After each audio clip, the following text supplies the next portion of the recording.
வணக்கம். அன்பார்ந்த சுபிக்ஷா டிவி நேயர்களுக்கு உங்கள் ஜோதிடர் ஜேஎம்எஸ் சந்திரமௌலியின் பதிவு. இந்த பதிவில் நம்ம பார்க்க இருக்கிறது தனுசு லக்ன அன்பர்களுக்கு செவ்வாயினுடைய சுயசாரத்திற்கான பதிவு. செவ்வாய் கிரகம் மார்ச் 7 முதல் மார்ச் 24 வரை 18 நாட்கள் சுய நட்சத்திரத்தில், அதாவது சொந்த நட்சத்திரத்தில், அவிட்ட நட்சத்திரத்தில் பயணிக்கிறார்.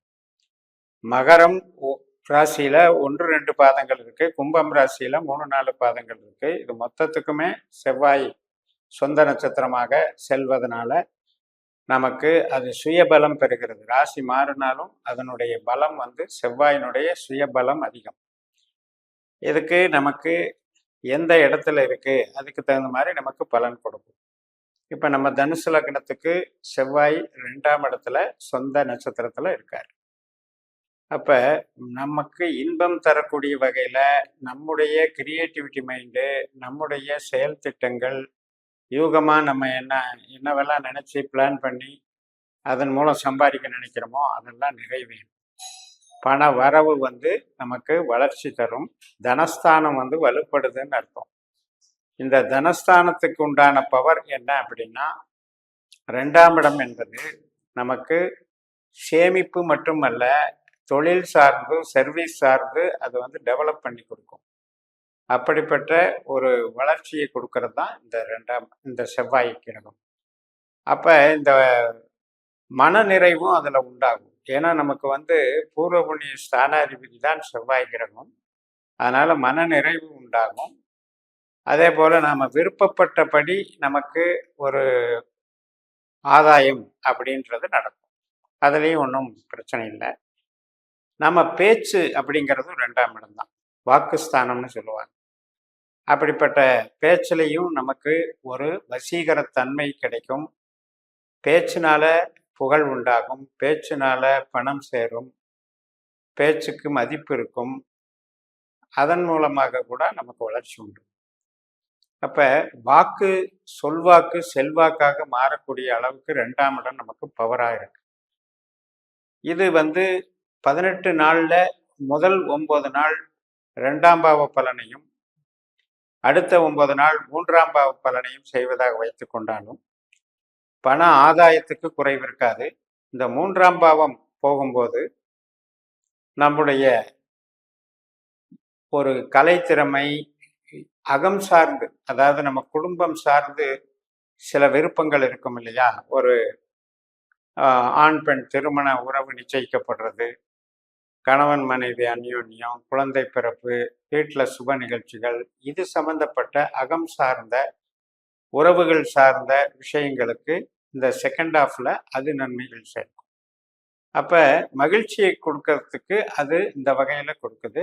அதே நேரத்துல ஐடி லைனு, கலைத்துறை, செய்தி விளம்பரம், இதுல வேலை பார்க்குறவங்களுக்கும் மிகப்பெரிய ஒரு டெவலப்மெண்ட்டை கொடுக்கும். பொதுவாக செவ்வாய் என்றால் பூமிகாரகன், விவசாயத்துக்கு சம்மந்தப்பட்டவன், real estate, construction line, automobile industries, chemical engineering industries மற்றும் ஸ்பேர் பார்ட்ஸு, இது எல்லாம் நெருப்பு சம்மந்தப்பட்ட தொழில், இது எல்லாத்துக்குமே செவ்வாயினுடைய ஆதிக்கம் இருக்கு.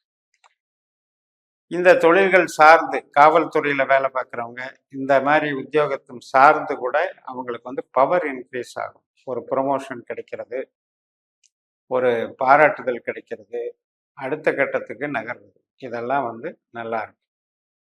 இந்த 2 பிரிவிலையுமே கலந்து நம்ம பயன்படுத்தும் போது இந்த 18 நாட்களுக்குமே முதல் 9 நாட்கள் பொருள் சார்ந்து நன்மை தரும் பொழுது, 2வது 9 நாட்கள் உறவுகள் சார்ந்து நன்மைகளை தரும் என்பதை புரிந்து கொள்ள வேண்டும். நமது ஜனன ஜாதகத்துல செவ்வாயினுடைய பங்களிப்பு என்ன அப்படிங்கிறத நம்ம பார்த்துக்கணும். நம்மளுடைய பாஸ்கரா அஸ்ட்ராலஜி சிஸ்டத்துல 12 பாவத்திற்கும் உபநட்சத்திரம் கண்டுபிடிக்கிற மெத்தட் இருக்கு. அப்படி பார்க்கும்போது 8ஆம் பாவ அதிகாரியாகவோ 12ஆம் பாவ அதிகாரியாகவோ செவ்வாய் விடக்கூடாது. வந்திருந்தால் அந்த 8ஆம் இடத்தையும் 12ஆம் இடத்தையும் அதிகமாக செய்யுங்கிற மாதிரி எடுத்துக்கணும். அப்போ இந்த நற்பலனுக்கு பதிலாக நமக்கு கொஞ்சம் சிரமங்கள் இருக்கு. இது தனிப்பட்ட ஜாதகத்தில் நம்ம பார்க்க வேண்டிய வித்தியாசங்கள். அது இல்லாத மற்றவர்களுக்கு எல்லாமே செவ்வாய் நன்மை தான் செய்யும். இந்த செவ்வாயினுடைய நட்சத்திரங்கள் மொத்தம் 3. அவிட்ட நட்சத்திரத்துல இப்ப செவ்வாய் இருக்காரு. அதே அவிட்ட நட்சத்திரத்துல சந்திரன் வரும்போது சந்திர மங்கள யோகம் ஏற்படும். அதே மாதிரி செவ்வாயினுடைய இன்னொரு நட்சத்திரம் மிருகஸ்ரீஷம், இன்னொரு நட்சத்திரம் சித்திரை. இந்த மூன்றுக்கும் நிறைய பறவை, மிருகம், இடம், வடிவம் போன்ற குறியீடுகள் எல்லாம் இருக்குது. தெய்வங்கள், இந்த தேவதைகளையும் வணங்கலாம். செவ்வாய் என்றாலே பொதுவான தேவதை வந்து முருகன், பழனி முருகன் க்ஷேத்திரம், அதே போல வைத்தீஸ்வரன் கோயிலும் க்ஷேத்திரம். செவ்வாய் என்பது சிவப்பு நிறத்தை குறிக்கிறது. செவ்வாய் என்பது 9ஆம் எண்ணை குறிக்கிறது. செவ்வாய் என்பது பவளம் ரத்தினத்தை குறிக்கிறது. இப்படியும் நாம செவ்வாயை ஆக்டிவேட் பண்ணலாம். இப்போ நட்சத்திர ரீதியாக எடுத்துக்கிட்டீங்கன்னா அவிட்ட நட்சத்திரம் என்பது தவிட்டு கூட்டம், அதனுடைய பொருள்.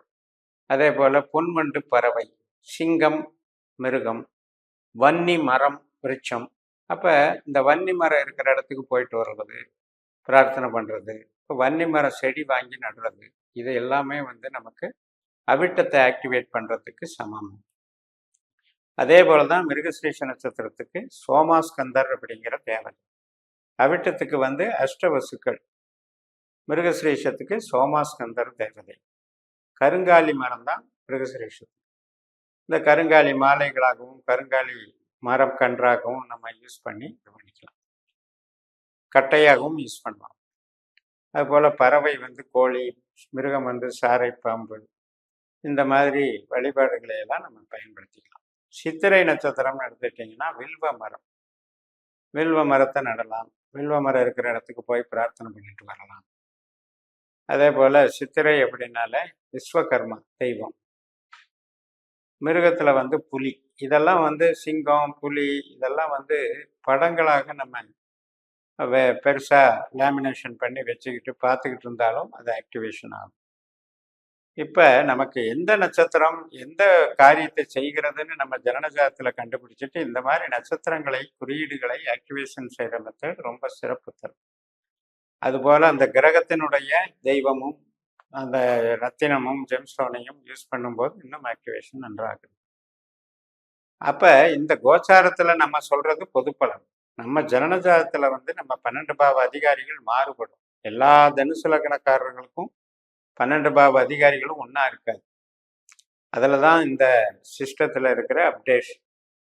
அப்போ 2 மணி நேரம் ஒரு லக்னம் ஓடுது அப்படின்னா அந்த 2 மணி நேரத்தில் கிட்டத்தட்ட எத்தனை டிகிரி, 30 டிகிரியில் லக்னம் கடந்து வருது.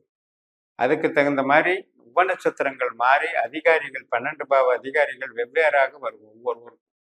அதனால் அதில் நுணுக்கமாக ஆய்வு பண்ணிக்கிட்டு தான் நம்ம இந்த விஷயத்துக்கே போகணும். போயிட்டோம்னா நமக்கு இன்னும் தெளிவான பலன்கள் கிடைக்கும். இந்த செவ்வாய் கிரகத்தினுடைய தாக்கம் என்பது நமக்கு தனுஷை பொறுத்த வரைக்கும் நல்ல ஒரு பிடிவாத குணத்தை கொடுக்குற நேரத்தில் விருப்பங்களை நிறைவேற்றிக்கிற ஒரு மிகப்பெரிய திறமைகளை நம்மக்கிட்ட கொண்டு வந்து சேர்த்துடும். அதனால் இந்த 18 நாட்கள் உங்களுக்கு பண வரவு மன நிறைவு தரும் என்று கூறி நிறைவு செய்கிறேன். இந்த சேனலை சப்ஸ்கிரைப் பண்ணி ஷேர் பண்ணுங்கள். உங்கள் தனிப்பட்ட ஜாதக பலாபலன்களை என்னுடைய வாட்ஸ்அப் நம்பரில் தொடர்பு கொண்டு பலன் பெறுங்கள். உங்களிடமிருந்து விடைபெறுகிறேன். உங்கள் ஜெயம்எஸ். நன்றி, வணக்கம்.